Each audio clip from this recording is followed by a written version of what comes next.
नमस्कार दोस्तों। एक तरफ हमास और इसराइल चल रहा है, कई सारे आतंकवादी यहाँ पर मारे जा रहे हैं, गाज़ा को सपाट किया जा रहा है, सारी चीज़ें हो रही है। गाज़ा को पूरी तरीके से इजरायली सैनिकों ने यहाँ पर घेरा कर लिया है। लेकिन अगर दूसरी तरफ आप देखो तो इंडिया में अलग अलग चीज़ें चल रही है। योगी आदित्यनाथ की तरफ से स्टेटमेंट आया है, जो कि उत्तर प्रदेश के सीएम है, और ऐसा नहीं कि वो एक नॉर्मल सीएम बन चुके हैं जैसे अखिलेश यादव थे कि भाई बाप के नाम पर जीते थे और अखिलेश यादव को मुख्यमंत्री बनाया गया। ऐसा नहीं था, वो अपने दम पर मुख्यमंत्री बने थे। हालांकि उस समय मोदी के नाम पर वोट पड़े थे, लेकिन जब दूसरी बार भी जब वो सीएम बने, चुनकर आए और अच्छी खासी मार्जिन से जीत कर आए, तब पूरे भारत ने उनका लोहा माना। तो वो उनकी तरफ से स्टेटमेंट आया कि भाई हम सिंध भी भारत में कभी भी शामिल कर सकते हैं। अगर आप देखो तो उस हिसाब से सिंध शामिल नहीं होता है, लेकिन करने के लिए अगर आज का पाकिस्तान और आज का बांग्लादेश एक समय पर एक देश थे, तो हम कुछ भी कर सकते हैं, बलूचिस्तान को भी ऐड कर सकते हैं। और मान लीजिए कि आने वाले दिनों में मोदी के बाद योगी को ही सीरियसली लिया जाना है पाकिस्तान के अंदर, तो यहाँ पर यही बात हो रही है। इसी के साथ ये वीडियो शुरू करते हैं। स्टेटमेंट दी योगी आदित्यनाथ ने कि उन्होंने कहा जनाब कि हम जो है वो सिंध जो है उसको भी ले सकते हैं। अच्छा, ये बड़ा क्वेश्चन है। उन्होंने कहा जी हम ये कोई मसला ही नहीं है हम सिंध को ना ले सकें। That is something very offensive statement.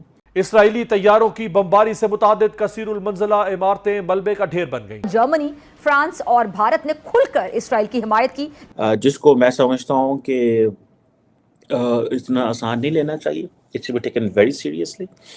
लेकिन यहाँ पे कुछ सीरियस ले नहीं रहा पाकिस्तान में। तक 1.25 लाख फलस्तीनी दरबदर हैं, जबकि 150 रिहायशी इमारतें मुकम्मल तौर पर और 1200 जुज़वी तौर पर तबाह हो चुकी हैं।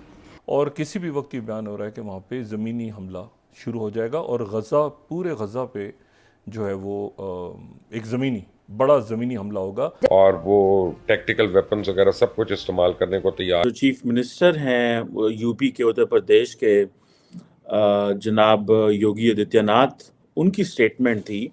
आपको पता है योगी साहब जो हैं is very popular person, for he is known for so many of his popular statements at home.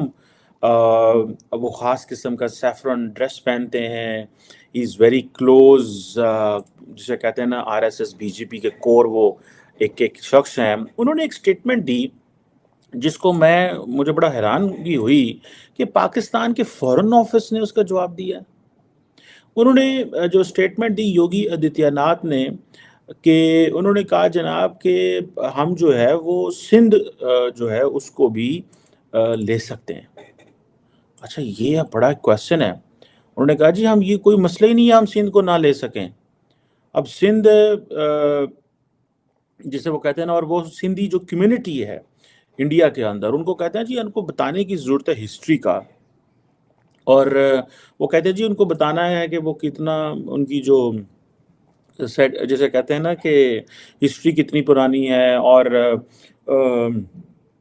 उन्होंने कहा जी कि अगर क्या नाम है उसका, श्री राम साहब की जो जन्मभूमि है उसे 500 साल पहले लेके जाया जा सकता है, तो हम सिंधु को क्यों नहीं, जो सिंध प्रोविंस है पाकिस्तान में, उसको क्यों नहीं ले सकते।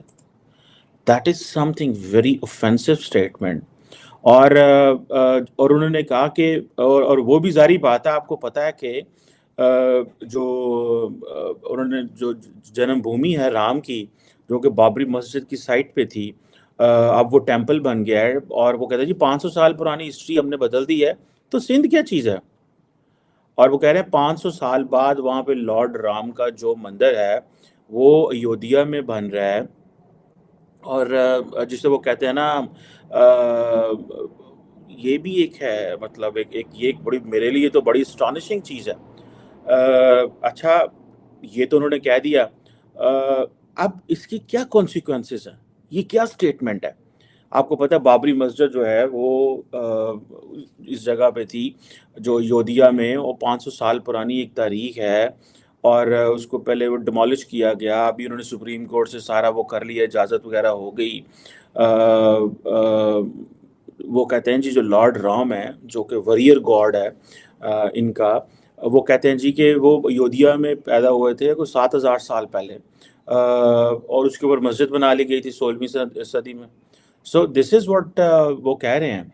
अच्छा, ये चीज़ मुझे कई लोग कहते हैं वो जी जनाब, ज्यूज जो थे फ़लस्तीन में तो 3,500 साल पहले थे, ये मुसलमान तो अगले दिन आए हैं, सो हाउ कम ये तो हमारी जगह, ये तो इतने हजार साल पहले हम थे। अच्छा, ये जो क्लेम है that's very astonishing to make, but there is a sizable section of Indian society and people in India, the Hindu community is doing exactly जो कि योगी साहब ने कहा, and at the same time ये जो चीज़ है पाकिस्तान में कहीं डिस्कस नहीं हुई कि इसके क्या कॉन्सिक्वेंसेस हैं, ये क्यों बात की। आपको पता है इससे पहले जो क्या नाम है उनका, राजनाथ सिंह साहब, उन्होंने कहा कि हमें जो है वो जो पाकिस्तान वाला कश्मीर है लेने में मसला ही कोई नहीं है, वो तो कहते हैं वो तो हमारा है, और वो कहते हैं जनाब कि आप तो कश्मीर पे जुल्म कर रहे हैं, हम तो जुल्म ही नहीं कर रहे।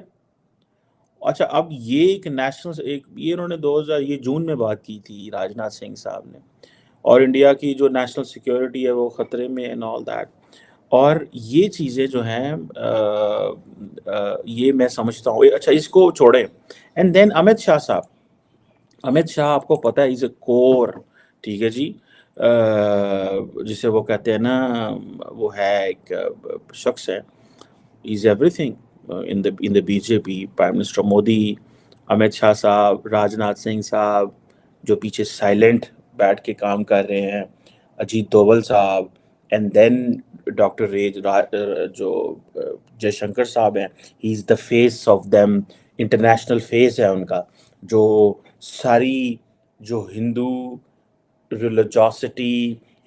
रिलीजियोसिटी, इंडियन फॉरेन पॉलिसी, और वो जो इंडिया एंड जो हिंदू रिलीजन का जो मिक्स करके आजकल जो फॉरेन पॉलिसी जो दुनिया को बताई जा रही है, he has been propagating and talking on that, and अगर आप चेक करें डॉक्टर जयशंकर को, तो वो सारी की सारी अपनी जो एनर्जी है वो ड्रॉ करते हैं इन ऑल दीज थिंग्स, मज़हब से ड्रॉ करते हैं, जो कितने भी रिसेंटली हमने इस पर डिस्कशन भी की थी कि डॉक्टर जयशंकर जो है फ़लाँ जो गॉड हैं उनको, फ़लाँ जो एक हिंदू मज़हब की पर्सनालिटी हैं उनको जो है वो उनको डिप्लोमेसी से लिंक करते हैं, फ़लाँ को वॉर से लिंक करते हैं, फ़लाँ को इससे लिंक करते हैं, and I was like yes, he's been doing it, and he's been doing as a diplomat, so it means that there is a mindset in all that in the ruling party in India, जिसको मैं समझता हूँ कि इतना आसान नहीं लेना चाहिए, it should be taken very seriously, लेकिन यहाँ पे कुछ सीरियस ले नहीं रहा पाकिस्तान में। उसकी वजह क्या है उस पर बात करते हैं। पाकिस्तान की जो स्पोक्स पर्सन है फॉरेन ऑफिस की, मुमताज़ ज़हरा बलोच साहबा, उन्होंने कहा है जी कि हम बड़े हाईली इररिस्पॉन्सिबल स्टेटमेंट है चीफ मिनिस्टर जो यूपी के हैं, और ज़ाहिर बात है जो करंट डिस्पेंसेशन है वो जो उसके बड़े वो फॉलोअर हैं, लेकिन कोई ऐसी बात उन्होंने जो है ना फॉरेन ऑफिस ने नहीं की जिसमें वो कोई एक स्टैंडर्ड रिस्पॉन्स है, बट ठीक है यार उसने कर दिया, चलो दे दो यार, ये वो जी इंडिया जो है जी वो अखंड भारत और वो चीज़ों को देख रहा है, ये प्रोवोकेटिव रिमार्क्स है एंड ऑल दैट, और ये चीज़ें उनकी जी इंडिया की है जो मॉर्निंग एंड एक्सपेंशनिस्ट अप्रोच है, और इंडियन लीडर्स जो है, this is what the Pakistani foreign office is, कि है जो मॉर्निंग एंड एक्सपेंशनिस्ट अप्रोच है, और उनको अपने इंटरनल मामलात को देखना चाहिए, उनके नेबरिंग कंट्रीज़ के साथ मसले हैं, सो एंड सो, ये चीज़ें फॉरेन ऑफिस ने की है। लेकिन मैं इसको ऐसे नहीं देखता, मैं इसको पहले भी कुछ दफ़ा हाईलाइट कर चुका हूँ, और वो ये है कि when a politicians in New Delhi or UP or in Gujarat or in Hyderabad or somewhere in speaks, it's a job of a Pakistani politician to respond to it. लेकिन पाकिस्तानी पॉलिटिशियन क्यों जवाब नहीं देते, आपको पता है इस चीज़ का? पाकिस्तानी पॉलिटिशियन इसलिए जवाब नहीं देते, वो कहते हैं साडा मसला ही नहीं है, तो फौज का मसला है यार, फौज जाने दे, इंडिया जाने, हम क्या करें। लेकिन इंडिया के अंदर जो फौज है वो that is listening to the political dispensation,